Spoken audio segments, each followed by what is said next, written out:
December 7 വിശുദ്ധ അംബ്രോസ്.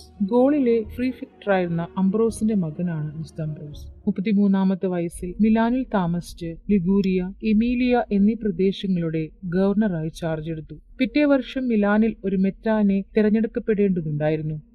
ആര്യൻ പാഷണ്ഡികളും കത്തോലിക്കരും തമ്മിൽ പുതിയ മെത്രാന്റെ തിരഞ്ഞെടുപ്പിനെ പറ്റി തർക്കമുണ്ടായപ്പോൾ സമാധാനപരമായി തിരഞ്ഞെടുപ്പ് നടത്താൻ ഗവർണർ അംബ്രോസ് ഉദ്ബോധിച്ചു. തത്സമയം ഒരു ശിശു അംബ്രോസ് തന്നെ മെത്രാൻ എന്ന് വിളിച്ചു പറഞ്ഞു. കുട്ടിയുടെ ആഹ്വാനം ജനങ്ങൾ ഉറക്കെ പിന്താങ്ങി. ഞങ്ങൾക്ക് അംബ്രോസിനെ തന്നെ മെത്രാനായി വേണം. അങ്ങനെ 374 ഡിസംബർ 7-ാം തീയതി അംബ്രോസ് ജ്ഞാനസ്നാനവും പൗരോഹിത്യവും മെത്രാഭിഷേകവും സ്വീകരിച്ചു. അദ്ദേഹം തന്റെ സ്വത്ത് മുഴുവൻ ദരിദ്രർക്കും തിരുസഭയ്ക്കും നൽകി.